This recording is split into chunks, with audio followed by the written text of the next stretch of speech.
So I went to a very small pop-up record show that really delivered. And if you want to see some of the gems that I picked up, plus see a few other things that are not related to that show, please keep on watching.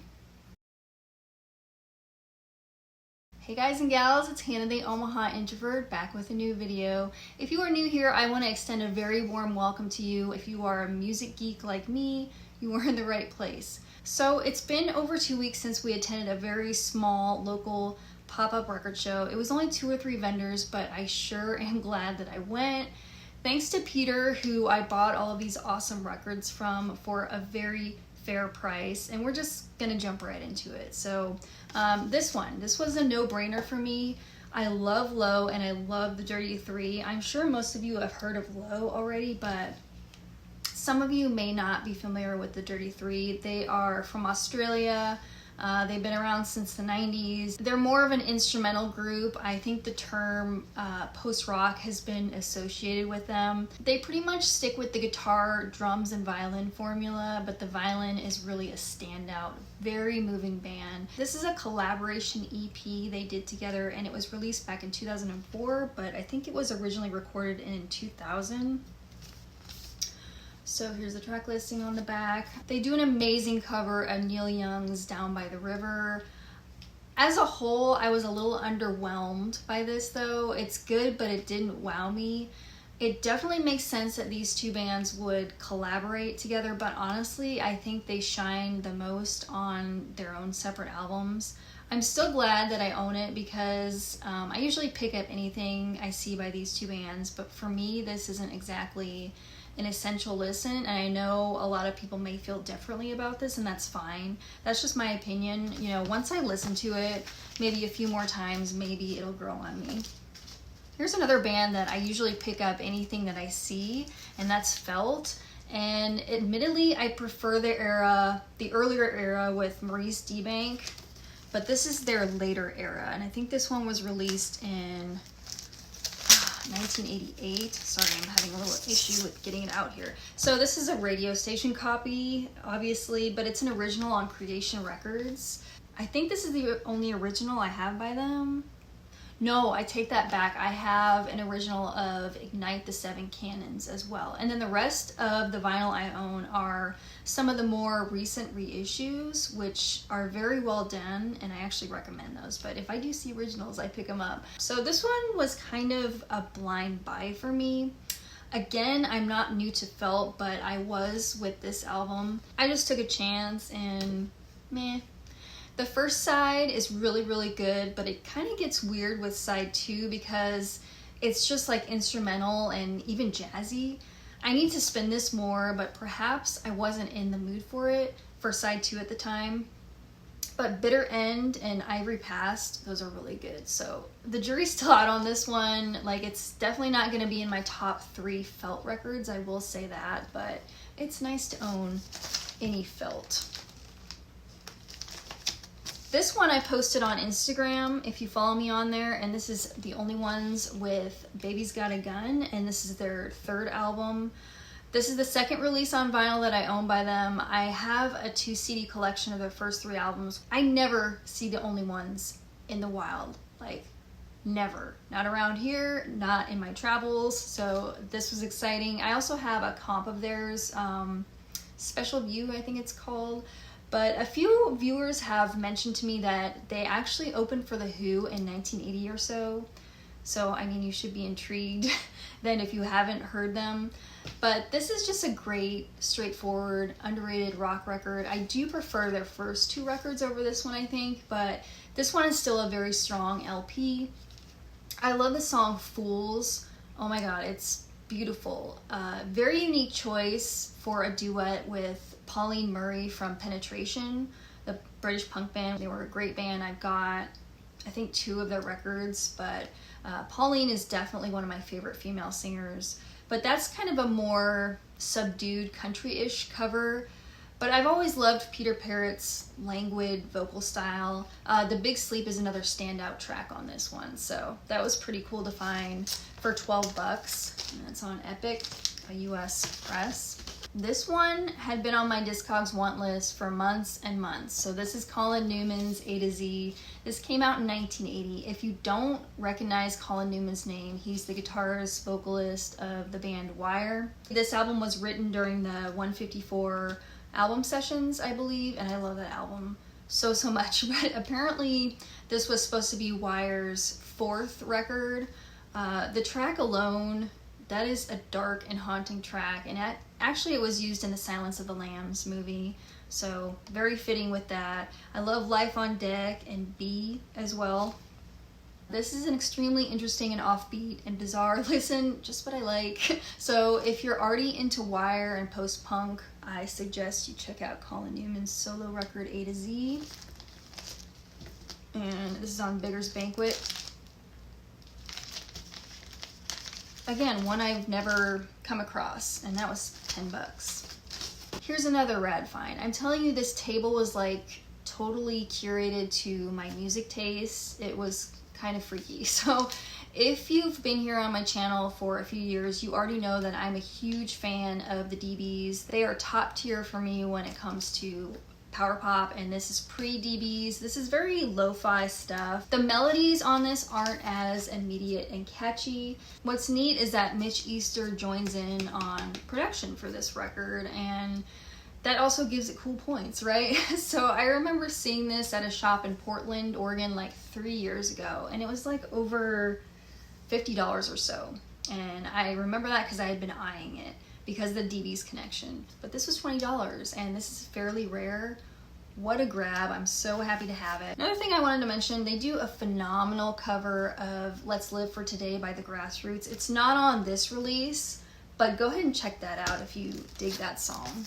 It was pretty awesome to find this one out in the wild, as I've never seen this particular one. So this completes my This Mortal Coil collection, at least of their studio releases, which there are 3, so this is their 3rd and last album. This one I actually haven't spun yet.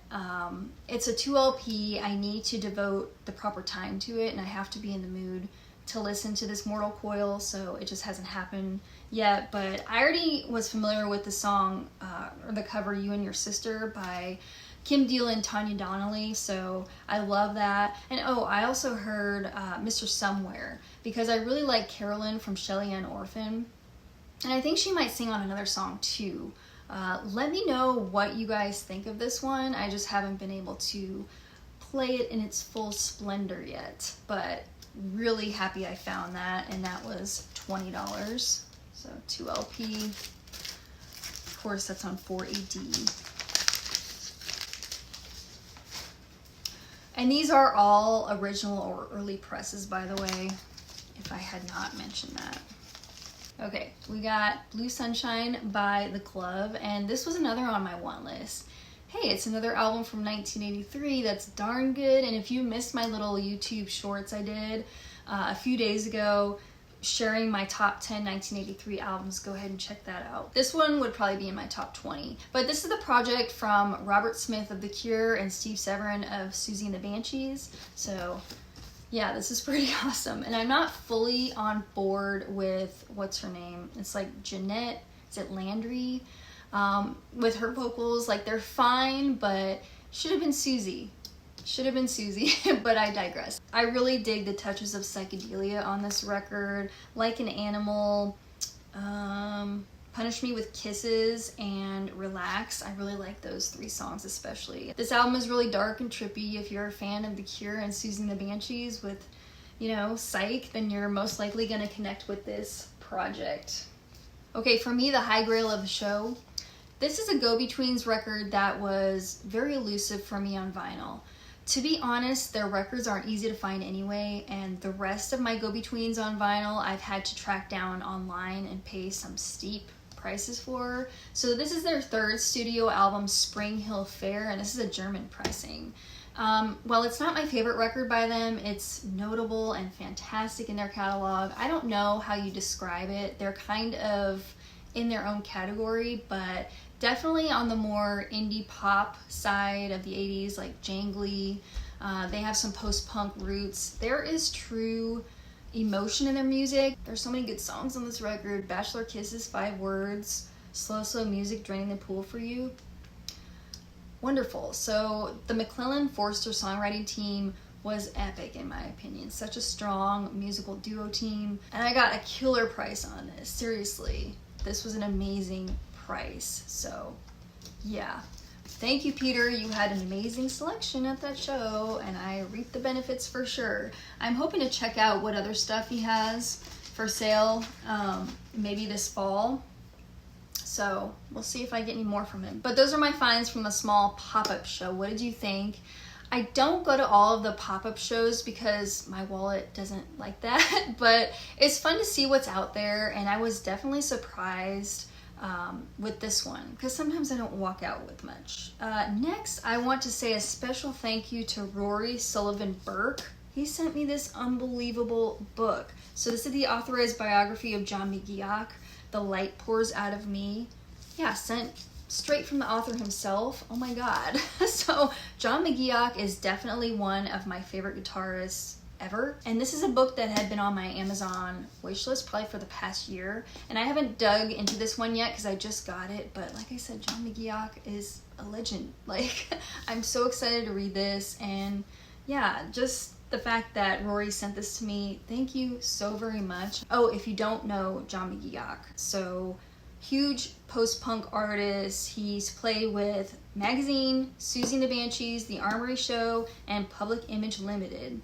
Let's see. So this contains interviews with Susie Sue, Howard Devoto, Johnny Marr, Billy Idol, Keith Levine, Johnny Greenwood, and more. I want to show a few quick pictures in the book. So look how cool he is in this picture. And there he is with Susie as well.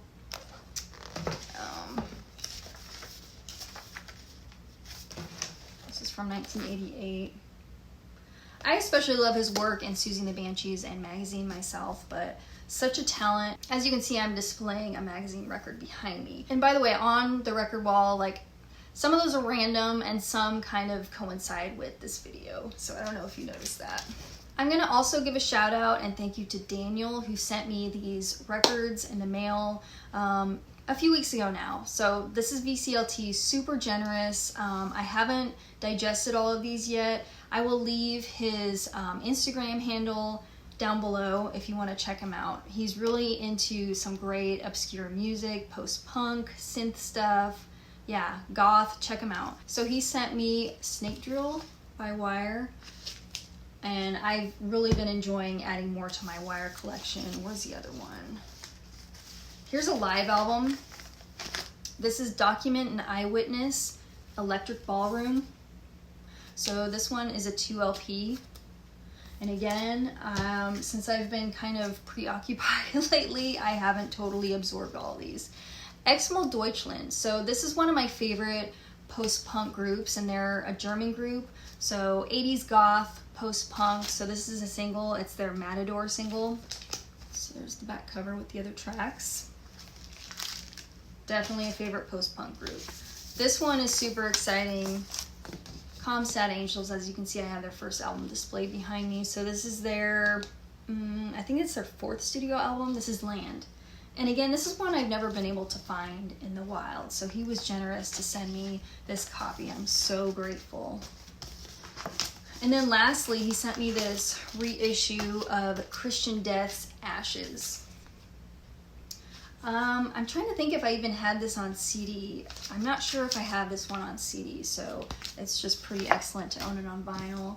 Just wanted the inner sleeve there. Recent reissue on red wax. And I've talked about Christian Death before, I think in one of my post-punk videos. But hey, thanks for watching. I have more music-related content coming really soon. I am compiling another Grails focus video in the future because, what can I say? It's the year of the Grails for me. I've just been scooping up Grails this year. That was kind of my goal. And since we haven't done much traveling at all, you know, it seemed like the perfect year to work on the Grails. So that's it for this video, you guys. Let me know what you thought of this video. Let me know what you're up to in the comments down below. Thanks for watching as always. See you next time. Bye.